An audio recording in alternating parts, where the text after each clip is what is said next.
Before I board my flight, I just want to remind you that our Seek Discomfort holiday drop is currently live on seekdiscomfort.com. I'm actually wearing it right now. And if you make a purchase of any size, either today, Sunday, as this video comes out, or tomorrow on Cyber Monday, we will be choosing one person today and one person tomorrow to join us next year for a Yes Theory episode. So go on seekdiscomfort.com right now and join the Seeker family. And now, time to board the flight. Imagine a country tucked away from the rest of the world, hidden in the Himalayas, left to its own devices to develop in unique and incredible ways that made sense for not only its own culture, but also for its entire ecosystem. Some people claim that this country is the happiest in the world, and the last Shangri-La, and is in fact the only country in the world to be carbon negative, meaning it's producing 3 times more oxygen than it consumes. Meet the country of Bhutan. So what makes this place so special? Are the people there truly the happiest? And what have they understood about the environment that the rest of us haven't? Well, after a recent trip to India for an upcoming episode, I went on my second solo trip this month to visit this small country. Squeezed between the 2 most populated countries on the planet, the place is faced with lots of surrounding pressure. And so, with an open mind and lots of questions, let my 72-hour trip to the magical country of Bhutan begin. Hello.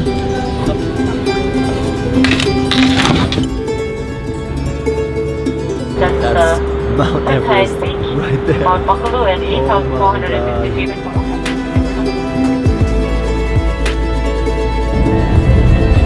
Ladies and gentlemen, welcome to Bhutan. Oh!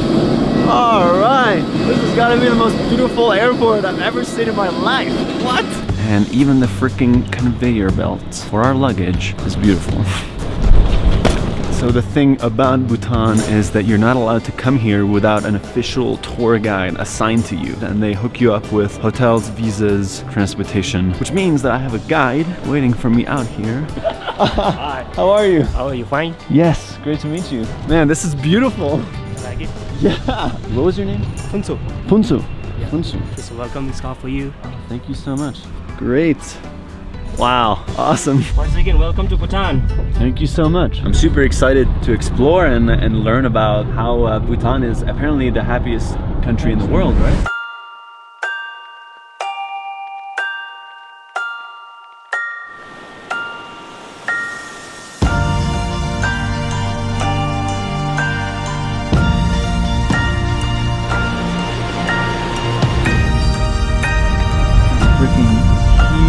The main goal for today is to turn LP into the first Bhutanese vlogger. Here you go.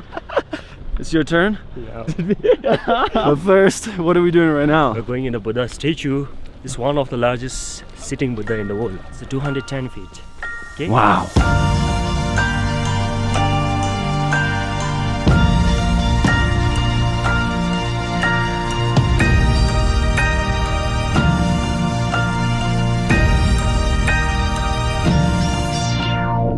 After exploring a few more iconic places in Bhutan, I felt amazed by the scenery. Yet I still had so many unanswered questions. Why do some call this place the happiest country? How does their society differ from any other place in the world? And just as these questions came to mind, my friend Kevin, who we had met in Thailand last year, heard that I was in Bhutan and had a connection to the perfect man to answer all of this, the ex-Prime Minister of Bhutan. And so, funnily enough, before beginning the hour-long drive over to his house to interview him, I was walking over to go get him a gift, and I noticed something strange. I just went on a quick little walk, and as I'm walking around, I'm slowly starting to notice that this country has a weird obsession with penises.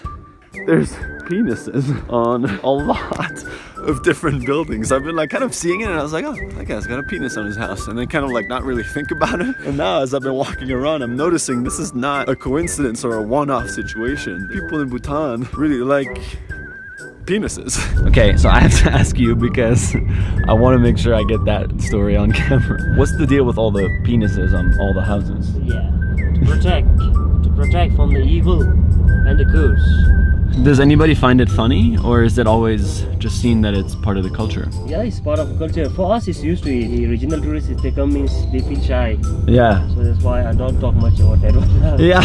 Oh my god. Well, you learn something every day. So we are about to go meet the ex-Prime Minister of Bhutan, and we need to bring him a gift. I can't believe these freaking penises. It feels like such a juxtaposition next to all of these religious Buddha statues, and then there's just a whole bunch of cocks. What do you think? That one? Not that one. I don't know if I'm confident enough to bring a penis as a gift. You know what I'm saying? Which one would you recommend? That one, yeah. This one? Those are the 4 doorways to heaven. That's pretty nice. Yeah, we'll do that. Thank you so much. All right, now we gotta run.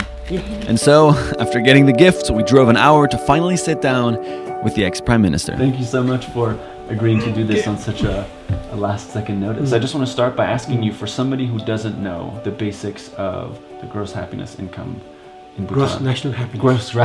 Gross national happiness. You really don't know. Yeah, I know. I really don't know. But gross national happiness is basically a development philosophy that acknowledges that economic growth is important. Okay. But that economic growth must not be mindless. It should also be sustainable, environmentally sustainable.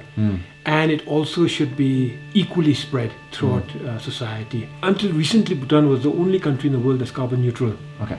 And now Suriname is also carbon neutral. So they're 2 countries. But I mean, we have 195 countries in the world today. And to have 2 countries, and that to 2 small countries, just 2 countries that are carbon neutral is not acceptable. Yeah, no. In Bhutan, we sequester about 3 times more carbon dioxide than we emit as a nation.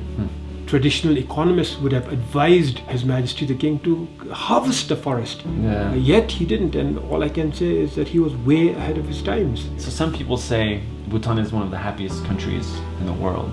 Do you feel like that's just like something outsiders say about Bhutan? Would you agree with that statement? Or Yes and no. Yes and no. Yeah, it's something that outsiders say because they've heard about the development philosophy of gross national happiness, and there's a misunderstanding. People have just concluded that this must be the happiest country in the world. And yes, you may have noticed that we smile a lot, and when we smile from the depths of our soul. You know, who's to say that we are the happiest people? There are many societies, and some societies may be happier. Yet, we ought to be happy also, because the conditions of happiness are available in Bhutan. Free healthcare, free education, clean air, natural environment, there's the rule of law, justice. These are all in place. What does Bhutan do that you think other countries could easily implement? If there is something that we can share, is the importance of leadership.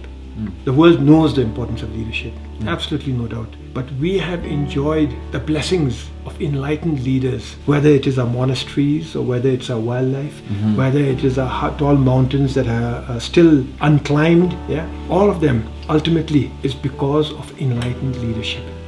So we are a small country, tucked away in the Himalayas, sandwiched between 2 huge giants, yet our culture is intact, our spirituality is intact. Economy is growing gradually, but sustainably, and all of this because of enlightened kings.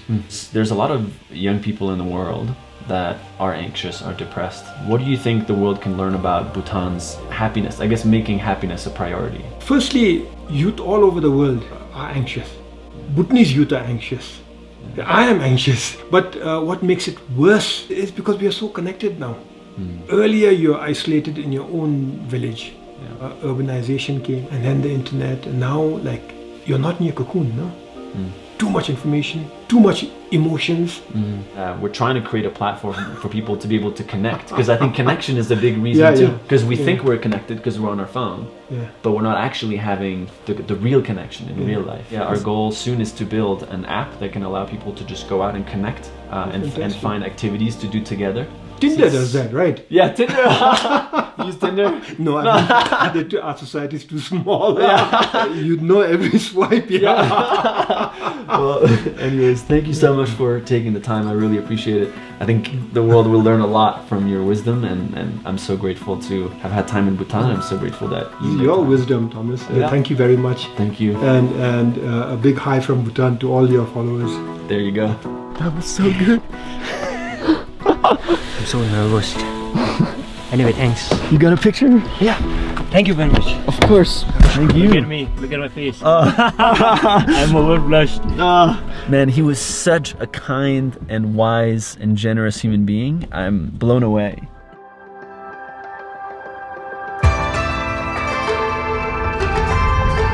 Wow. So we're going all the way up there. We're hiking straight up like a mountain, pretty much. Yes, on the hill. Okay, we are beginning the hike to Tiger's Nest, which is apparently one of the most holy places in all of Bhutan, but also apparently in all of Buddhism. The second Buddha, who's the one that popularized and spread Buddhism all over Asia, spent 3 years, 3 months, and 3 days meditating in the cave that's built right next to the temple. I'm out of breath, we barely started. We're super high up in elevation and we're about to go even higher. Is that it? Wow. We're climbing what? 3,100 meters. Wow. Hi, buddy.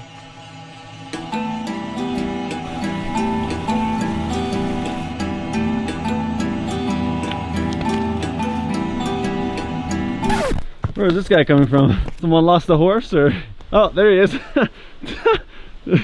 That's pretty funny. That horse was trying to do the hike on its own today.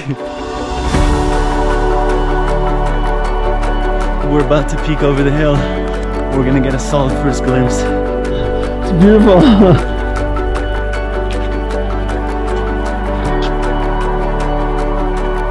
Apparently in Buddhism culture, when you go hiking, you wash away your sins. Good for the health, good for the body, good for the soul.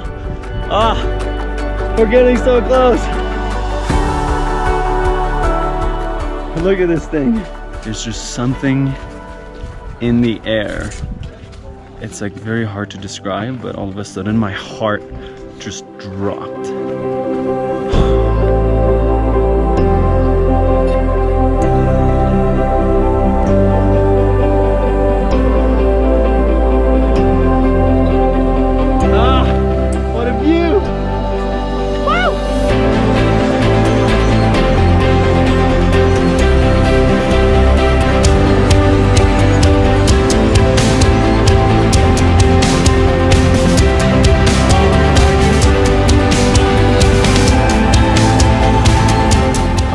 My God, this place is magical. For the last little stretch, we cannot bring any technology with us. You're not allowed to film inside. They consider them very holy places and they want to preserve them. You have to put on pants, you have to put on a shirt to cover your arms. I'm so freaking excited to go see what this place looks like. We just got out of Tiger's Nest and I just had one of the most intense spiritual moments I've ever experienced. I had a moment where I closed my eyes and my grandpa passed away around this time of the year, about 4 years ago. I just had a moment where I felt like he was here. And I felt like he would have loved experiencing this moment with me. But I know that somewhere around here, he did. There's just something about this place that just leaves me so uncontrollably emotional. It felt like the sound was muffled around me. I was just so in awe and taken by the scenery and the beauty of this place. I feel extremely grateful right now to have experienced this moment.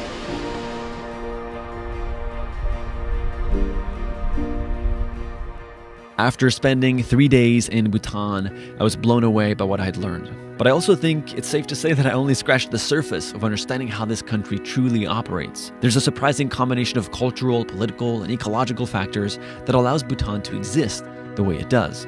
Are people there truly the happiest? Well, I'm not sure, but what has given them that reputation in the past is this dedication to value the population's and the environment's overall well-being over blindly chasing financial gain. And that's the main learning lesson that I took away from this trip. That Bhutan's harmonious strategy between business and nature and unwillingness to compromise the health of its environment is what's allowed them to flourish the way they have. And so, as we think of our nature moving forward, maybe we should all keep a little bit of Bhutan in our hearts. We'll see you next week. I just want to end this video by giving a shout out to our friends in Beautiful Destinations who provided us with some of the drone footage and B-roll for this video. Click on the video right here to check out what they made in Bhutan. It's absolutely incredible and 100% worth watching.